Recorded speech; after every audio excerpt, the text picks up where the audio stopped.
Entonces hoy vamos a iniciar este trabajo que vamos a presentar dentro de lo que sería la teoría política moderna.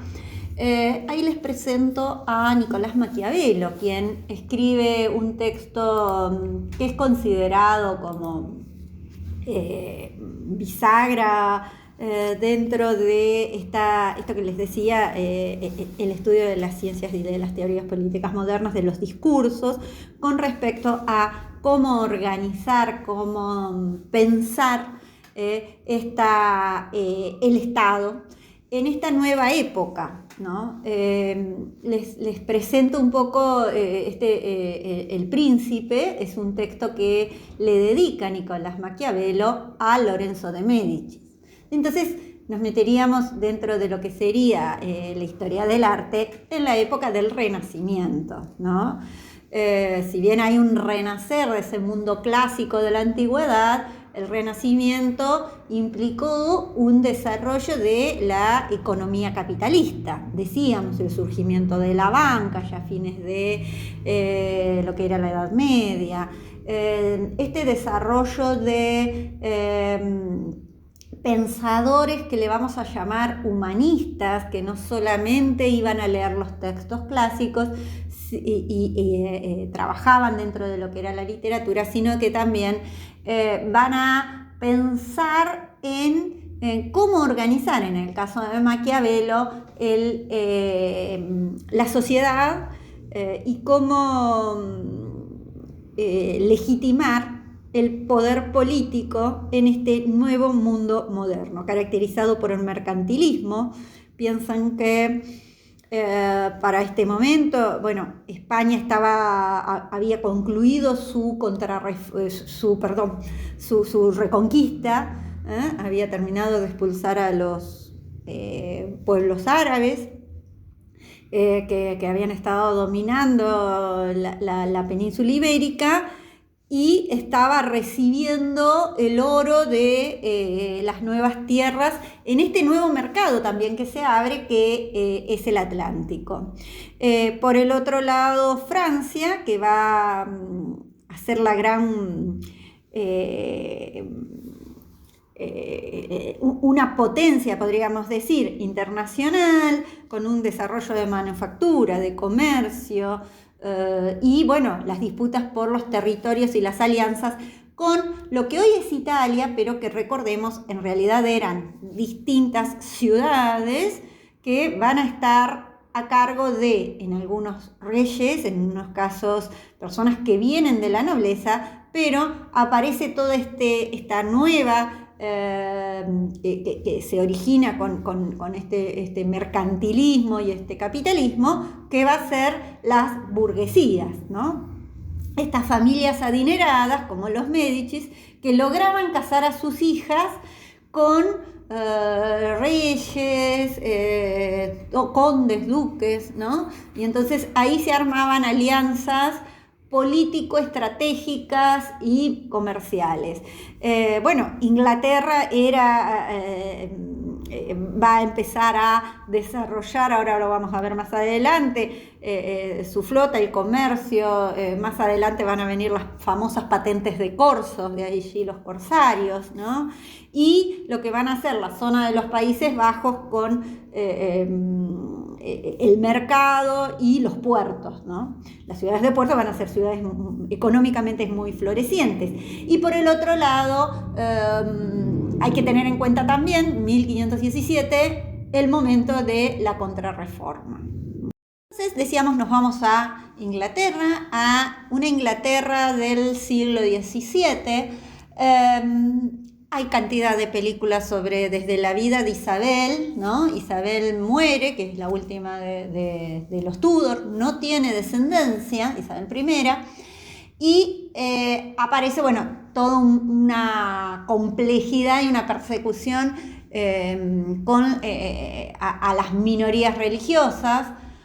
Quizás lo que más recuerdan de Inglaterra, y que quedó muy conocido, es justamente esto que está vinculado, yo recién les comentaba con respecto a la crisis que se produce a partir del protestantismo, ¿no? Desde 1517, cuando se consolidan no sé por qué me fui tanto, el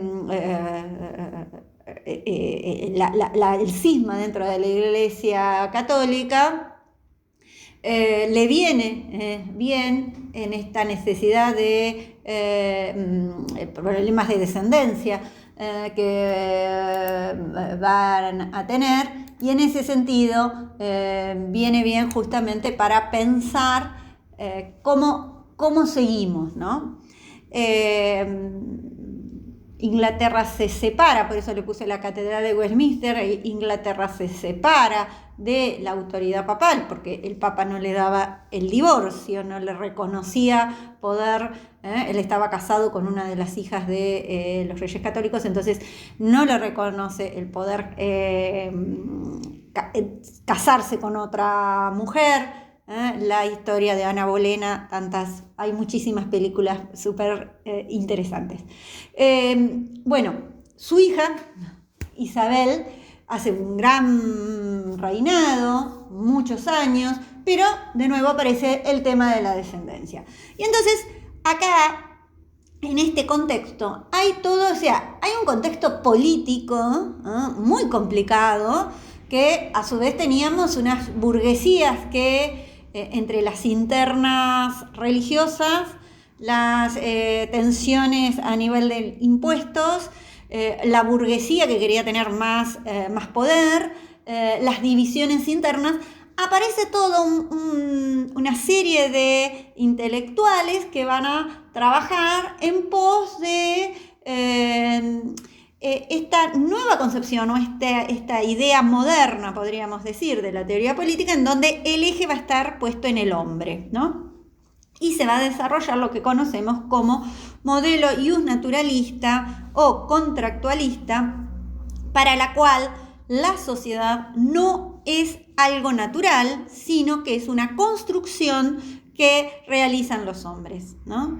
El modelo ius naturalista o contractualista habla de un pacto entre los hombres y con respecto al poder, ¿no? Es decir, ¿quién otorga, quién reconoce ese poder del soberano? En estas imágenes tenemos la figura de Hobbes, un filósofo político de la burguesía. Escribe un texto que hasta el día de hoy es muy conocido, que es el famoso Leviatán, para el cual el individuo no se moviliza, sino por algo que le interesa, que le convenga, ¿no?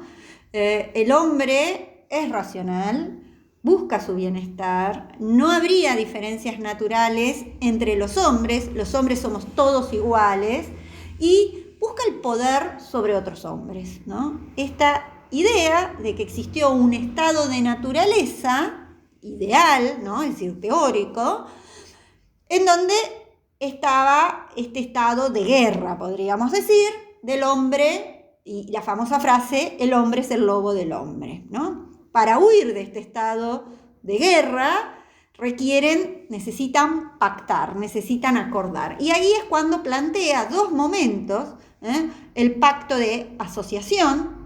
Todos los hombres que viven en ese estado de naturaleza deciden pactar, deciden asociarse, deciden convenir en formar una sociedad. Y viene el segundo momento, que es lo que él denomina el pacto de sujeción, ¿no?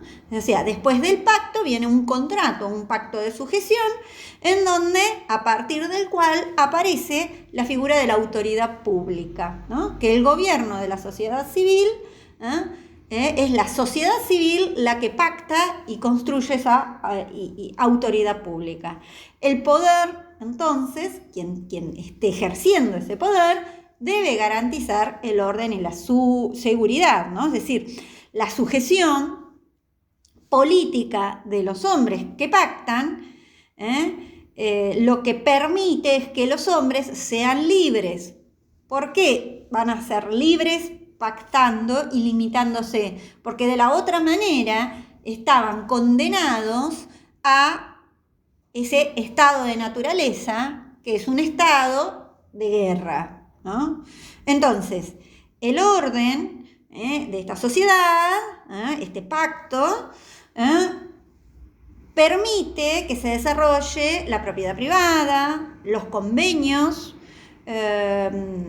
y por el otro lado, la Iglesia, que era el otro eje que habíamos planteado, quedaría subordinada al poder civil. Entonces, la autoridad del Estado surge de ese primer pacto.